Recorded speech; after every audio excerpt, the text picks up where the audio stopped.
What's going on, Diecast collectors? This is OBB, the Diecast news guy, returning once more to bring you all a very special NASCAR Authentics Winner's Circle Diecast review on the Melon Man himself, which is Ross Chastain's 2023, not 2024, his 2023 Worldwide Express Chevrolet Camaro for the NASCAR Cup Series and Trackhouse Racing. But this is, of course, the season finale 500 from the one and only Phoenix Raceway. I mean, where else would it be a season finale? I mean, what'd you thought? This was Homestead, but really nice. I've got right there the number one car from Wave 1 for Ross Chastain. Really nice, as we got ourselves a really nice packaging design right here with the clamshell packaging. Looks very nice. As you guys know, I love getting these Winter Circle diecasts, and you can only get them exclusively at Meijer and Target. And you can also get them online at LionelAuthentics.com. There's Collect Them All and the checklist of all the diecasts that we are probably going to be reviewing, as we reviewed the other two diecasts before in this. But without further ado, let's go ahead and start the unboxing and the official diecast review of the Ross Chastain 2023 Phoenix Race Win diecast. And alrighty, folks, we got this diecast out of its box, and before we get things started, let's look at the free accessories that come with this NASCAR diecast from Lionel Racing in the Winter Circle retail line. So don't worry, Ross, we're going to be talking about you in a second, bud. But now getting on to these little pieces of resistance. So we got ourselves the trading card for the season finale 500 winner, which is Ross Chastain from November 5th, 2023 at Avondale, Arizona. Comment below if you guys have ever been to Arizona.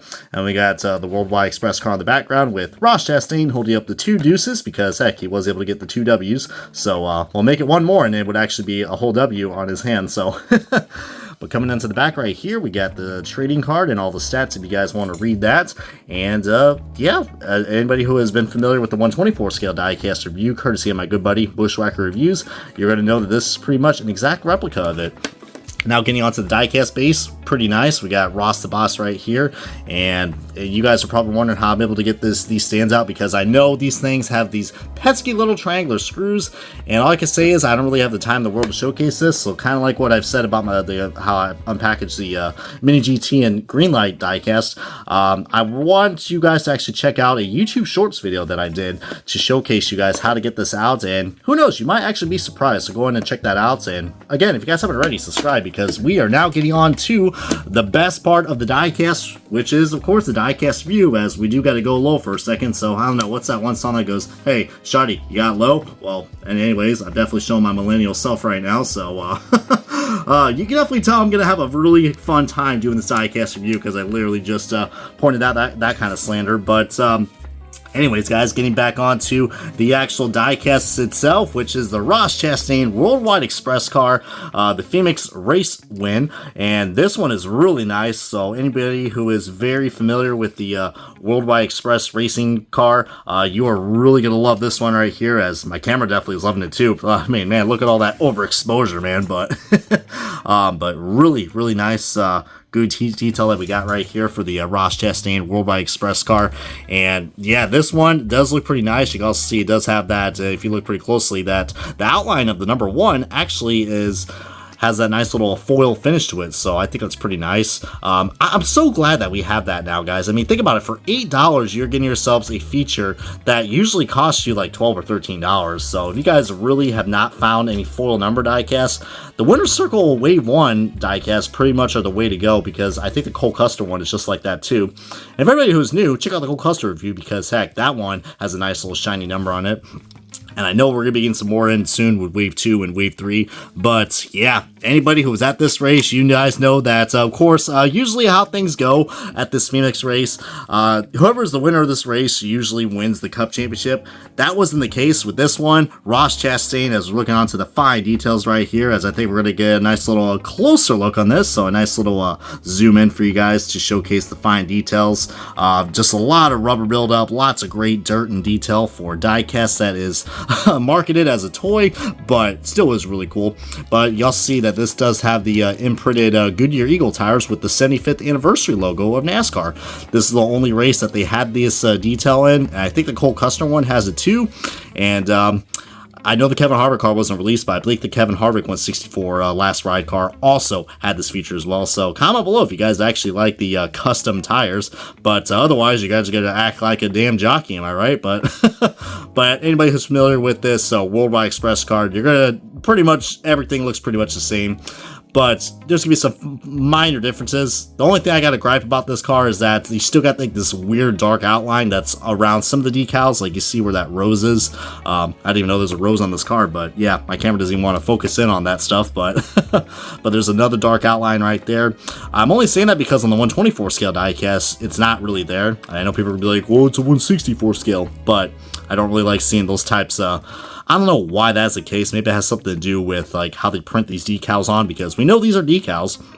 But look at this, man. You got tremendous detail on the back for the rear windshield. And a lot of people are going to be like, oh, was that an error? But no, that's actually how the, I don't know what these are. They're like some sort of rails and I don't know, or something to do with the shading. Because if you look, speaking of shading, getting onto the front, we got ourselves a colored Chevrolet bow tie and this big freaking shade for the front windshield, which looks pretty darn cool. I mean, a lot of people are going to think that's kind of goofy, but that is how the car looks. And to my knowledge, I do not know if the Gold Series scale version of this car was actually released for the 164 scale. Probably was, but I don't remember it because we will be talking about a Gold Series scale diecast very soon. And when I'm referring to the Gold Series scale diecast, I'm talking about, no, not diecast made of gold. I wish so, right? What is this, the 2000s? I don't know, I should probably get the Worldwide Express to help me out on that. But anyways, guys, I think I should probably go ahead and probably zoom out real quick, because guess what? We got to get on to the best part of this diecast review, which is a diecast comparison. And no, your vision is not screwed up, and you may be seeing two cars at once, but what I'm showing you guys right now is the original Worldwide Express car from 2023, which, if you guys have not noticed, that this car does have some nice little different features, but this car's also been selling out like crazy. And I mean, heck, I remember that I was trying to get this at the track for Daytona around 2023, and yeah, there was just none. So if you guys have not had an opportunity to get this car, this is probably your best shot to get it. Even though I know some people do not like the race version diecast, I understand that. But then again, what are you clicking this video for? So clearly you are interested somewhat, but you can definitely see, I mean, I don't have to point out the differences. You guys can clearly see what the differences are. Look at the front windshield, and of course the logo placements are slightly different. I do like how it's more centered, so good job for WWEX on that. So Worldwide Express. Leading on now to the other side-by-side comparisons. Of course, you know, one's going to look a lot better than the other because you do get that shiny foil number. But some key differences, I mean, of course, you do see like some differences where, you know, there's no Ox sponsorship and a few other things, the tires, and of course, you know, the biggest thing, oh, black chassis, white chassis. Guess what, man? For $3 less, you can, $3 or $4 less, you can get a diecast that looks just like this with the full numbers. I mean, dude, this is literally the best deal you can get for a NASCAR diecast, but they're only available at Target and Meijer, so I know that does suck, but man, they are just so good. The gradients are a little more different too. I noticed like there's a little more of a like a gradient right here compared to this. So anybody who likes big differences, I mean, this one has a lot more, I don't know, a lot more of a hue to it, which I do like. But it looks like Lionel actually did listen to me a little bit, so they were able to. Remember I said about the outlines looking weird? Like, look at these outlines on the original one. Like, look where the C pillar is. God, that looks so bad. But comparing this to the raced version, it's a lot better. So thank you, Lionel, for that. I know they're probably not watching this video, and probably not everyone's watching the full video of this, but there are some better quality control on this compared to you know, the $8 car, which I do love, man. That is so cool. I mean, look where the one is on the back.